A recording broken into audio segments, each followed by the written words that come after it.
había sido idea de Adrian explorar este sistema de cuevas inexplorado, y yo lamentaba profundamente mi decisión de acompañarle. Pero quería tener un último buen recuerdo con él, y sinceramente me sentía culpable. Ambos sabíamos que nuestra relación de 6 años se acercaba a su fecha de caducidad, pero fui yo quien instigó nuestra ruptura, y ahora nos arrastrábamos a 4 patas por un estrecho túnel. Mi casco raspaba ruidosamente contra el techo del túnel. Definitivamente se estaba estrechando. La piedra me presionaba por todos lados, y no podía respirar lo bastante hondo. Una imagen flotó en mi mente, alguien apretando un tubo de pasta de dientes hasta que la pasta se derramó fuera y sobre sus manos. «Adrian», grité. «¿Me oyes?» No hubo respuesta. Se me había adelantado hace solo unos minutos. No había suficiente espacio para darme la vuelta. Si quería volver, tendría que arrastrarme hacia atrás, sin poder ver lo que había detrás de mí. Me detuve un momento y me concentré en respirar con calma. No iba a tener un ataque de pánico. Me recordé a mí mismo que Adrian había logrado pasar al otro lado. Eso significaba que el túnel se ensancharía en algún momento, probablemente unos minutos más tarde. El túnel me escupió en una cámara baja y ancha. Las paredes de piedra también eran de un marrón intenso con rayas blancas y amarillas. Del techo colgaban estalactitas y las paredes estaban decoradas con piedras de flujo. Me quedé unos minutos tumbada boca arriba, aspirando aire una y otra vez. Nunca volvería a dar por sentada la respiración. Desde lo que parecía una gran distancia, dijo Adrian, encontré un pozo. Debía de tener al menos 60 metros. Me impulsé hacia arriba y parpadeé para alejar las manchas moradas que bailaban en mi visión. Adrian estaba agachado junto a un agujero en medio de la cámara. Conducía a una oscuridad impenetrable. Ya se había puesto el arnés de espeleología y estaba sacando cuerda de escalada de su mochila. ¿Estás seguro de que debemos seguir? Intenté mantener un tono de voz neutro. No quería ponerle nervioso. Lo último que quería era que volviéramos a discutir. ¿Y si nos quedábamos sin agua y nos perdíamos? Ya habíamos pasado las 2 últimas horas explorando la caverna antes de encontrar el túnel. Mi botella de agua también estaba vacía en 3/4 partes. Se rió. «No te preocupes tanto, Alice». Lo fulminé con la mirada. Por eso sabía que nuestra ruptura era inevitable. Para Adrian siempre sería la chica con trastorno de ansiedad generalizada. Él veía todo lo que yo pensaba y sentía a través de la lente de mi trastorno, y era una batalla constante conseguir que se tomara en serio mis preocupaciones. Pero a medida que descendíamos, el asombro eclipsó mi frustración y mi preocupación. No habíamos llegado ni a la mitad y ya habíamos pasado por varias aberturas que probablemente conducían a otras cavernas o incluso a otros pozos. El tamaño de este sistema de cuevas era asombroso. ¿Cómo es posible que llevara tanto tiempo sin descubrirse? Desbloqueé el descensor y me deslicé por los últimos metros, aterrizando con un gruñido. El impacto me sacudió los dientes. Cuando encendí la linterna, olvidé cómo respirar. Estábamos en una inmensa caverna. Era tan enorme que no podía ver las paredes ni el techo, y mi linterna apenas iluminaba el espacio que nos rodeaba. Alguien podría haber transportado hasta aquí una bulliciosa ciudad entera, llena de miles de personas y con espacio de sobra. Adrián me sonrió y dijo, «Ojalá pudiera quedarme aquí para siempre». Y yo asentí. Antes de conocerle, pensaba que pasar el tiempo libre escurriéndose por espacios estrechos y húmedos para divertirse era una locura. De acuerdo, seguía pensando que era una locura, pero ahora entendía el atractivo. Era embriagador descubrir lo desconocido y saber que eras una de las pocas personas que se habían aventurado por aquí. Se echó la mochila al hombro y sacó una varita luminosa. Cuando la partió por la mitad, emitió una fantasmal luz amarilla. La dejó caer al suelo y dijo, «Venga, sigamos. Quiero cartografiar todo lo posible». Adrián se lanzó a la carga, mientras que yo caminaba despacio. No quería descubrir por las malas que el terreno que teníamos delante caía en picado. Me imaginaba cayendo impotente, consciente de que solo me quedaban unos segundos de vida y sin poder hacer nada para evitarlo, con las afiladas rocas atravesándome la piel e inmovilizándome como una mariposa en una colección de entomólogos. Mientras avanzaba por la oscuridad, me di cuenta de algo extraño. Hasta ahora no habíamos visto ni una sola criatura en este sistema de cuevas, ni serpientes, ni salamandras, ni siquiera arañas y escarabajos. La caverna nos condujo finalmente a 3 túneles diferentes, y allí alcancé a Adrián. El del medio era pequeño, incluso más que el túnel por el que nos habíamos arrastrado antes. No cabíamos. El de la derecha tenía una pendiente ascendente, mientras que el de la izquierda permanecía llano. Aparte de esas diferencias superficiales, los dos parecían más o menos iguales a mis ojos incultos. ¿Por dónde?, pregunté. Antes de que Adrián pudiera responder, unos gritos resonaron en el aire. Procedían del túnel de la izquierda. Retrocedí un paso involuntariamente. Ningún ser humano había producido jamás gritos como aquellos. Se me puso la piel de gallina y luché contra el impulso de salir corriendo a ciegas en dirección contraria. ¿Qué demonios es eso? Sacudí la cabeza. No lo sé, pero creo que deberíamos irnos ahora mismo. Los gritos se repitieron. Esta vez estaban más cerca, mucho más cerca, e iban acompañados de un silbido espeluznante. Supe con terrible certeza que algo se dirigía directamente hacia nosotros. «Vámonos», grité, tirando del brazo de Adrián. Por fin se puso en marcha y empezó a correr. Bajamos por el túnel de la derecha, que se bifurcaba en una vertiginosa variedad de pasadizos. El pánico se apoderó de todo pensamiento racional, y me olvidé de llevar la cuenta de los giros y vueltas que ya habíamos dado. Tampoco ayudaba el hecho de que a veces tuviéramos que dar marcha atrás, cuando el pasadizo no tenía salida o era demasiado estrecho para continuar. No importaba lo rápido que corriéramos o el camino que tomáramos, la cosa del túnel seguía persiguiéndonos. Sus gritos pronto ahogaron el sonido de nuestra respiración entrecortada. Nos estaba alcanzando. Peor aún, sabía que no podría mantener ese ritmo durante mucho más tiempo. Me ardía una puntada en el costado y respiraba entrecortadamente. Me asaltó la inspiración. Quizá no pudiéramos huir de él, pero sí escondernos. Empujé a Adrián hasta que dejó de correr y señaló frenéticamente hacia una fisura cercana. Tuve que meterme en ella con la cabeza de lado para caber. Adrián se lanzó tras de mí y, al hacerlo, su faro cayó al suelo y se hizo añicos, sumiéndonos en la oscuridad. Las paredes de piedra acunaron mi casco entre 2 manos heladas e inflexibles. Mi mejilla se enganchó en el borde dentado de una de las rocas y se desgarró, empapando de sangre el color de mi chaqueta. Apenas me di cuenta. Seguí adentrándome en la fisura hasta que ya no pude moverme. Los gritos habían cesado.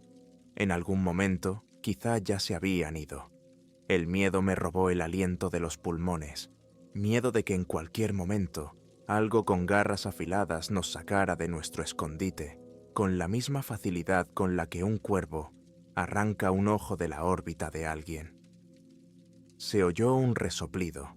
La oscuridad era tan completa que no podía ver a Adrián a mi lado, y mucho menos lo que había afuera. Se me ocurrió una idea horrible. ¿Y si podía oler mi sangre? En ese caso, si nos descubría, moriríamos. No teníamos dónde escondernos, ni hacia dónde huir. Me tensé y cerré los ojos, rezando a Dios para que sobreviviéramos sin ser detectados. Por favor, que no nos vea. Por favor. De repente, pasó corriendo a nuestro lado, incluso dentro de la fisura. Sentí la ráfaga de aire desplazado por su paso, tirándome del pelo y de la ropa como si un tren acabara de arrancar del andén.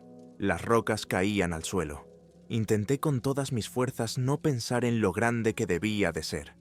Adrián dejó escapar un suspiro estremecedor. Por Dios. Conseguí levantar un brazo hacia mi linterna frontal y encenderla. Se me había caído la linterna en algún sitio mientras corríamos, aunque no recordaba dónde. Una escasa luz inundó lo poco que podía ver de la caverna. El cuerpo de Adrian bloqueaba la mayor parte de la abertura. ¿Ves algo ahí fuera? No, pero volvió a suspirar. Alice, dejé todas nuestras provisiones ahí fuera. Los botiquines, las linternas de repuesto, la comida, el candelabro.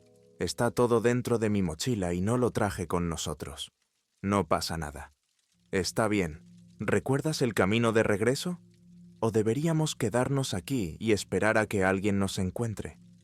Podemos buscar huellas de manos y pies y seguirlas para volver por donde hemos venido. Empezó a retorcerse para salir de la fisura. Intenté seguirle y me deslicé unos centímetros hacia mi izquierda. Luego ya no pude moverme. Estaba atrapado. El miedo volvió y grité: «Adrian, ayúdame». Quería salir. Necesitaba salir. Una película de imágenes pasó por mi mente. Me imaginaba aquí abajo, sin poder moverme hasta que esa cosa volviera y me encontrara. O muriendo lentamente de sed, debilitándome progresivamente mientras se me aflojaba la piel y se me hinchaba y agrietaba la lengua. Cálmate, Alice. Por una vez no me importó que Adrian dijera eso. ¿Cómo pude ser tan estúpida? Debería haber sabido que no debía meterme en un espacio tan estrecho. Su mano encontró la mía y la apretó con fuerza. Mantén la calma, ¿vale? Solo sácame de aquí. Voy a hacerlo. Yo tiraré de ti, y tú empujarás con los pies al mismo tiempo. ¿Lo has entendido? Una ola de patética gratitud me inundó. No tenía palabras para describir lo contenta que estaba de que estuviera aquí conmigo, ahora mismo. Sí, estoy lista. No pude evitar tensarme anticipándome al dolor. Me dije que pronto acabaría. La fisura se ensancharía en unos metros. Adrian me soltó bruscamente. «Dame tu faro». «¿Por qué? ¿Qué le pasa a su linterna frontal?» «Roto, mi linterna desaparecida, y todas nuestras otras fuentes de luz abandonadas cerca de la entrada de la cueva. Este faro era nuestra única fuente de luz. Solo dámelo». «No, no hasta que me digas qué pasa». Como en respuesta, un grito familiar resonó en el aire. Su volumen aumentó constantemente la cueva. Envió sus ecos rebotando a nuestro alrededor. No pude averiguar de qué dirección provenía el sonido. «Lo siento, Alice. De verdad que lo siento». Alargó la mano hacia mi faro, desabrochando las correas con brutal eficacia. Intenté apartar sus manos, pero solo mi brazo izquierdo podía moverse libremente. Mi brazo derecho estaba inmovilizado a mi lado, mi hombro sólidamente encajado en la fisura. En cuestión de segundos, Adrian había cogido el faro y se lo había colocado en el casco. Oí el chasquido de su garganta al tragar. «Volveré a por ti si puedo». «No, no me dejes». Alargué la mano hacia él y conseguí agarrarle la muñeca. Se zafó de mí con facilidad. «Adrian, por favor, no me dejes aquí». Se dio la vuelta, llevándose la luz con él. Mientras escuchaba sus pasos desvanecerse, me di cuenta de que iba a morir aquí abajo, atrapada a cientos de metros bajo la superficie de la tierra. Si Adrian conseguía salir, ¿les contaría a mis padres la verdad de lo que me había pasado? Probablemente no. Se inventaría algo que lo pintara como un héroe y que no implicara robarme el faro y abandonarme. La rabia se encendió y ardió por mis venas, ahuyentando el terror. No voy a morir así. Me obligué a relajar cada músculo de mi cuerpo, a ignorar los chillidos siempre presentes y el dolor en el cuello, por mantener la cabeza de lado durante demasiado tiempo. Recuerdo el consejo que leí una vez en internet en el subreddit de espeleología: si te quedas atascado, exhala, luego muévete, despacio. Respiré tan hondo como pude con las paredes de piedra que me oprimían el pecho y expulsé todo el aire de mis pulmones a la vez que me empujaba hacia los lados. Me deslicé unos centímetros hacia mi izquierda y entonces mi casco rozó ambos lados de las paredes de piedra, obligándome a detenerme. Escuché atentamente, preguntándome si la cosa del túnel me habría oído, pero en realidad los chillidos parecían disminuir, como si se estuviera alejando. Me corría el sudor por la espalda y me dolía el corte de la mejilla. permanecí completamente inmóvil hasta que pude concentrarme de nuevo. Dejé a un lado el terror, el cansancio y la ansiedad, y me concentré únicamente en mi respiración. Exhalé, me moví, tomé una pequeña bocanada de aire y la solté. Volví a moverme. Finalmente, mi mano izquierda encontró un saliente en la roca, cerca de mi cadera. La rodeé con los dedos y tiré con todas mis fuerzas. En la siguiente exhalación, la implacable presión desapareció. Volví a respirar libremente. Cuando salí por la fisura, había perdido varias capas de piel. No me importó.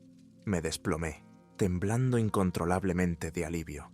No tenía fuentes de luz ni comida, y me quedaba menos de un cuarto de botella de agua.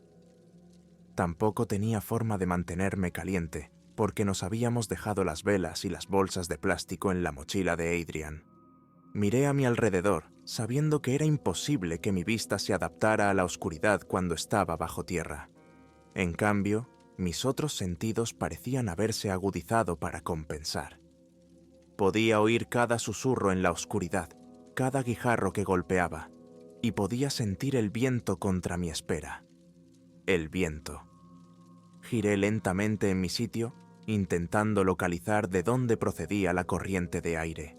Si la seguía, podría encontrar la salida. También podría llevarme más adentro de la cueva, lo que me causaría una muerte segura. Pero también moriría si me quedaba aquí. Con el tiempo la cosa volvería, y probablemente me encontraría antes de lo que lo harían los rescatadores. Nadie sabría que habíamos desaparecido hasta mañana por la noche. Elegí la dirección que parecía más probable y me arrastré a ciegas hacia adelante. No me atrevía a caminar. Sería demasiado fácil equivocarme de paso y caer hacia la muerte, con cada molécula de mi ser concentrada en seguir aquella corriente de aire. Era un juego infernal de Marco Polo. Cada vez que la brisa se desvanecía o la perdía de vista, tenía que detenerme y retroceder hasta volver a sentirla. Además, mi avance era lento y tedioso, porque tenía que ir apilando montones de piedras para marcar el camino y no dar vueltas en círculos. También tenía que arrastrarme con un brazo extendido para tantear cualquier obstáculo. Más de una vez, mi mano se topó con un muro de piedra contra el que, de otro modo, me habría arrastrado directamente. Al cabo de un tiempo interminable, me di cuenta de que la brisa no solo era cada vez más fuerte, sino que también había una especie de luz delante de mí. Entrecerré los ojos, momentáneamente esperanzado de haber encontrado milagrosamente la luz del día. No, era un haz de luz eléctrica. Permanecía fijo e inmóvil, concentrado en un punto distante.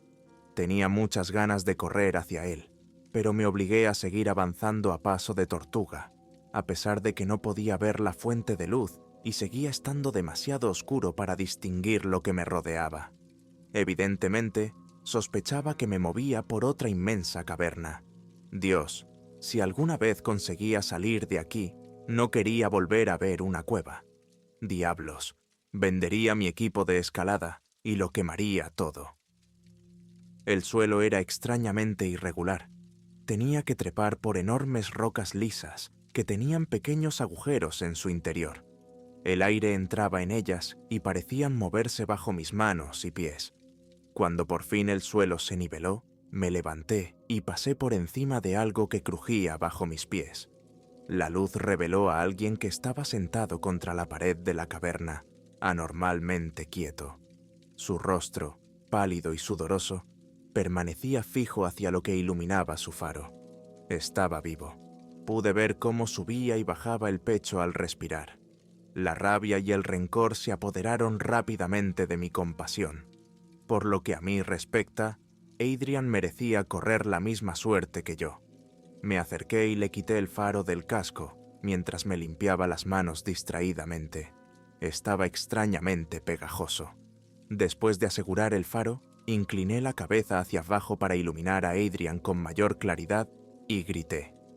Un grupo de sacos de color crema cubría la mayor parte de su cuerpo. Cada saco tenía aproximadamente el tamaño de mi mano y era brillante y semitransparente.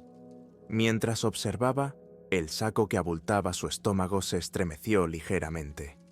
Había un gusano oscuro retorciéndose en su interior, intentando salir. Me arrodillé a su lado y mis manos se cernieron inútilmente sobre su cara. La sangre goteaba por toda la piel. Tenía que estar muerto. Nadie podía perder tanta sangre y seguir vivo. Pero justo cuando llegué a esa conclusión, sus labios temblaron y pronunciaron mi nombre. Su mano se crispó y me buscó. Jadeó algo inaudible. Me levanté tan deprisa que casi me tambaleó. Adrian no parecía moverse. Tenía la mano en el suelo, con la palma hacia arriba y los dedos crispados como las patas de una araña moribunda. Pero sus ojos eran terriblemente conscientes, llenos de dolor y terror. Comprendía lo que le estaba ocurriendo. Podía sentirlo todo. Sabía que tenía que ayudarle, pero la sola idea de tocarle, de apretar mi piel contra aquellos sacos, me llenaba de repulsión. Seguí retrocediendo, incapaz de detenerme. Algo se movió a mi alrededor, algo que yo había supuesto que era simplemente parte del suelo. Se desprendió de la oscuridad, desenrollándose de otro grupo de sacos. 10, no. 1520. Cada uno de ellos palpitaba mientras las cosas de su interior intentaban salir. Y junto a los sacos que los rodeaban, de hecho, había un interminable mar de huesos. En algunos lugares se extendían hasta el techo de la caverna. De repente, los sacos y los montículos desaparecieron de mi vista. Mi linterna frontal me mostró un atisbo de pálidos brazos humanos y lo que parecía una cabeza y un torso humanos, pero giraba hacia mí un rostro que carecía de ojos. Un par de mandíbulas sobresalían del lugar donde debería haber estado la boca, y, cuando alcanzó su altura máxima, vi que el torso se estrechaba hasta formar un cuerpo aplanado y segmentado. Cada segmento tenía un par de patas espinosas y todas ellas terminaban en garras que chasqueaban contra el suelo. Cuando se movió, se elevó sobre mí y emitió un chillido desgarrador. Asustado, me quedé inmóvil y, tratando de respirar lo más silenciosamente posible, se dirigió hacia donde estaba Adrian, tendido en el suelo. Se detuvo unos segundos, balanceándose, y luego se deslizó hacia otra parte de la caverna. Su boca se abrió hambrienta. Sabe que estoy cerca, pero no sabe exactamente dónde. Sin previo aviso, movió la cabeza con rapidez, directamente hacia mí. Me obligué a quedarme quieta mientras su cara se detenía a escasos centímetros de la mía. Las piernas me temblaban de cansancio. Sus dos extremidades delanteras se retorcían y se aferraban al aire vacío. De algún modo, supe que había encontrado a Adrian antes. Lo había paralizado con su mordisco y lo había dejado en el suelo para sus hijos aún no nacidos. De repente, se escabulló hacia la entrada de la caverna, dejando escapar otro chillido antes de marcharse detrás de mí. Adrian gritó. Me di la vuelta justo a tiempo para ver cómo algo salía del huevo que tenía en el estómago. Una versión en miniatura del adulto, aproximadamente de la longitud y anchura de mi brazo, gorjeó ruidosamente. Estiró la cabeza hacia arriba, tratando de disfrutar de su libertad. Luego, en un abrir y cerrar de ojos, se abalanzó sobre Adrian y le desgarró la garganta. La sangre fresca salpicó el aire, pero ya había perdido tanta que se redujo a un hilillo casi al instante. Más chirridos resonaron en la caverna. Corrí hacia él, siguiendo la corriente de aire que me había traído hasta aquí. No me molesté en saltar por encima de los huevos. Pasé por encima de ellos, aplastando su repugnante carga bajo mis pies. Solo deseaba poder destruirlos todos. Cuando rompí sus huevos, algunos consiguieron escabullirse de mí, gimoteando débilmente. El pasadizo ascendía en una pendiente cada vez más pronunciada. Aquí había huesos esparcidos y parecían más grandes que los que había visto antes. Todavía quedaban restos de carne podrida. Los ignoré lo mejor que pude y me arrastré hacia arriba. Me ardía la garganta de sed y el sabor a cobre me inundaba la boca. Metí los dedos de las manos y de los pies en todas las grietas que encontré, y a medida que subía, Dejé de oír los gritos hambrientos de aquellas cosas en los huevos. Pero no me detuve. Seguí adelante, incluso cuando el pasaje se estrechaba y me sacaba todo el aire del pecho. Prefería morir al caer que ser devorado vivo por aquellas cosas. Pasó el tiempo. No sé cuánto tiempo pasé trepando en la oscuridad, solo que me parecieron años. 1 hora, 3. Había perdido toda noción del tiempo. Llegó a medirse en los dolores de mis músculos y las oleadas de sed y hambre que sacudían mi cuerpo, y empecé a preguntarme si alguna vez sería capaz de salir. Tal vez me quedaría atrapado aquí abajo para siempre, trepando sin cesar como Sísifo, haciendo rodar su canto rodado colina arriba durante toda la eternidad. Pero después de retorcerme por otra parte estrecha del pasadizo, con el pie a punto de resbalar en la roca lisa, lo vi. La luz del día. La adrenalina me hizo avanzar. Si me hubiera sobrado energía, habría llorado. Pero todo lo que pude hacer en ese momento fue subir mecánicamente hasta que llegué a la cima, y ya no había a dónde ir. Me recibió un aire cálido y perfumado por la lluvia, y me desplomé en el suelo, demasiado agotada para permanecer de pie. Vi brevemente el rostro pálido de Adrian en mi mente antes de apartarlo. Cada pocos segundos levantaba la vista para asegurarme de que realmente estaba fuera. No dejaba de pensar que el cielo parecía una máscara endeble, como si en cualquier momento algo fuera a arrancarla para revelar una cara de piedra debajo. Hay que sellar la abertura de la cueva. Mejor aún, deberíamos destruir todo lo que hay en ella. He estado pensando en ello últimamente. Había 18 huevos pegados a Adrian, o tirados en el suelo junto a él, y unos 20 custodiados por esa abominación. Solo maté a un puñado de ellos cuando huí. Digamos que me las arreglé para matar a 3 o 5. Esos son unos 33 huevos. Pero no vi toda la caverna. Algunas especies de ciempiés ponen hasta 60 huevos a la vez. ¿Cuántos años ha estado poniendo huevos? ¿Y cuántos de esos huevos han eclosionado? No lo sé, pero estoy seguro de una cosa. Se lo han comido casi todo ahí abajo, y es solo cuestión de tiempo que se les acabe la comida por completo. Y cuando lo hagan, no creo que se vayan a morir de hambre tranquilamente. No, van a buscar más comida, y solo hay una dirección hacia la que pueden ir para hacerlo.